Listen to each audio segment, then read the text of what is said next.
Hello students, कैसे हैं आप? उम्मीद करता हूँ आप अच्छे होंगे। मैं हूँ सच्चिदानंद और गोरखपुर की धरती से आपको मेरा सलाम है। स्टूडेंट्स, जैसा कि आपको पता है कि आपके यूपी बोर्ड के एग्ज़ाम बहुत नज़दीक हैं।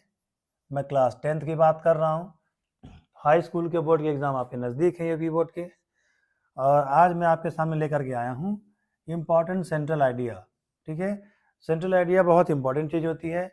एक क्वेश्चन 4 नंबर का आपका सेंट्रल आइडिया से रहता है, तो आज मैं आपका 4 नंबर पक्का कर दूंगा। आप कहीं मत जाइए, वीडियो को पूरा देखिएगा और अपने दोस्तों के बीच शेयर करिएगा, अपने स्टूडेंट्स के बीच इसको शेयर करिएगा।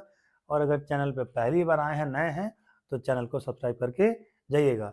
और पूरे चैप्टर के, प्रोज हो चाहे सप्लीमेंट्री हो, एक एक चैप्टर के चैप्टर वाइज इंपॉर्टेंट क्वेश्चन मैंने अपने यूट्यूब चैनल, इसी चैनल पे मैंने डाल रखे हैं, उसको देख लीजिएगा।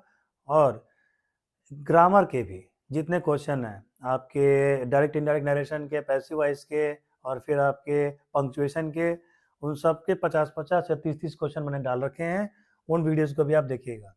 आज मैं आपको बताऊंगा कि 2024 के इस एग्जाम के लिए सेंट्रल आइडिया कौन सा इंपॉर्टेंट है। अच्छा, आप ये बात मुझे एक बताइए, प्री बोर्ड का या बोर्ड का पेपर देखा पिछले साल का, तो आपको 3 सेंट्रल आइडिया दिया जाता है। आपको मालूम है कि 3 क्यों दिया जाता है? अगर आपको जवाब मालूम है तो आप कमेंट में लिखिए, नहीं मालूम है तो मैं आपको बताता हूँ। देखिए, इनका क्या किया जाता है कि 2-2, 3-3 का सेट बनाया जाता है। जैसे एक सेट आपका ये है, फायर एंड आइस हो गया और डस्ट ऑफ स्नो हो गया। एक सेट आपका है how to tell wild animals और द बाल पोएम। और एक सेट आपका है अमेंडा एनिमल और ट्रीज का। अब इन दोनों में से कोई एक उठाएगा, इन दोनों में से कोई एक ले लिया, इन दोनों में से कोई एक ले लिया, ठीक है, और इन तीनों में से कोई एक ले लिया। आप पिछले साल का बोर्ड का पेपर उठा करके देखिए, या कोई भी सैंपल पेपर आप देख लीजिए। अगर आप किसी स्कूल में पढ़ते हो या किसी फाउंडेशन में पढ़ते हो, तो आपके स्कूल में अगर प्री बोर्ड कराया गया होगा तो आप उसका पेपर देखिए।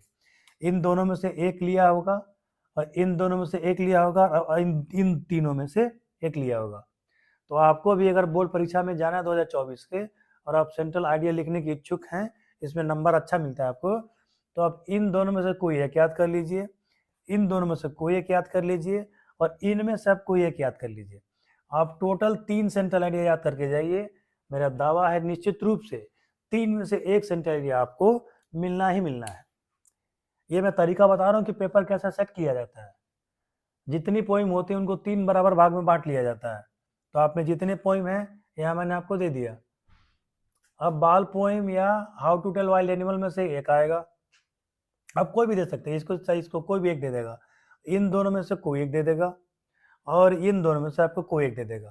तो अगर आप याद करते हैं, डस्ट ऑफ स्नो आपने याद कर लिया, बाल पोइम याद कर लिया, और आपने अमेंडा याद कर लिया, तो निश्चित रूप से ये तीनों में से आपको एक न एक की मिल ही जाएंगे। या हो सकता है कि आपने से कोई फार एंड आइस आपने उठा लिया, और बाल पोइम उठा लिया, और आपने एनिमल उठा लिया। तो हो सकता है कि एग्जाम में आप 3 याद करके गए तो आपको 2 मिल जाए, हो सकता है 3 के तीनों मिल जाए।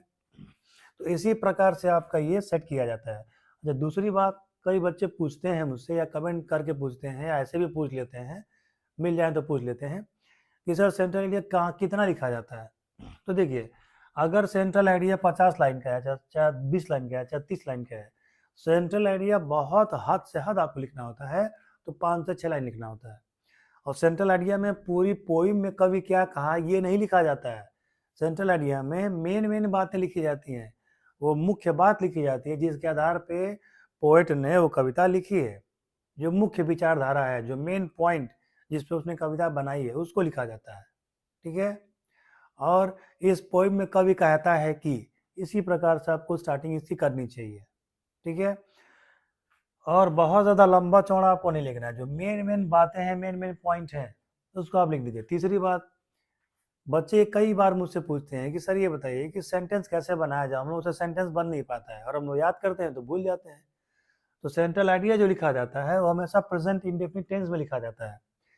कवि हमें इस पोइम में बताता है कि एक बार कभी, जैसा फार एंड आइस आपको लिखना है, या डस्ट ऑफ स्नो का लिखना है, डस्ट ऑफ स्नो का मैं एग्जांपल देके बता रहा हूँ। कवि क्या कहना चाहता है इस कविता के माध्यम से? कवि हमें कहता है कि कवि एक पेड़ के नीचे बैठा रहता है, उसका मूड उदास रहता है, वो कुछ करता नहीं रहता है। अचानक एक कौआ आता है, उस पेड़ पर बैठता है, और उसके जो बर्फ के धूल के जो कण हैं वो राइटर के गिर जाते हैं, तो इस राइटर का मूड बदल जाता है। तो कभी हमें ये कहना चाहता है कि कई निगेटिव चीज़ें मिलकर के पॉजिटिव चीज़ें कर जाती हैं, और असली दुख या असली विषाद या असली प्रसन्नता हमारे अंदर होती है। हम जिस प्रकार अपने मूड को बनाना चाहेंगे हम बना सकते हैं। ठीक है, तो सारे के सारे मैंने वाक्य आप ते हैं बोले हैं, तो ये प्रेजेंट इंडेफिनिट टेंस के वाक्य सारे हो गए। तो प्रेजेंट इंडेफिनिट टेंस में करके आप इसको पूरे किसी के भी आप सेंट्रल आइडिया को लिख सकते हैं। तो मेरी बात अगर अच्छी लगी हो और आपको कुछ समझ में आया हो तो इस वीडियो को आप शेयर करिएगा, और जितना चाहे उतना आप शेयर इसमें कर सकते हैं। मिलते हैं आपसे अगले वीडियो में। इसी प्रकार के वीडियोस में आपको मैं अगली बार भी मिलूंगा। और तो लास्ट में आपको जय हिंद।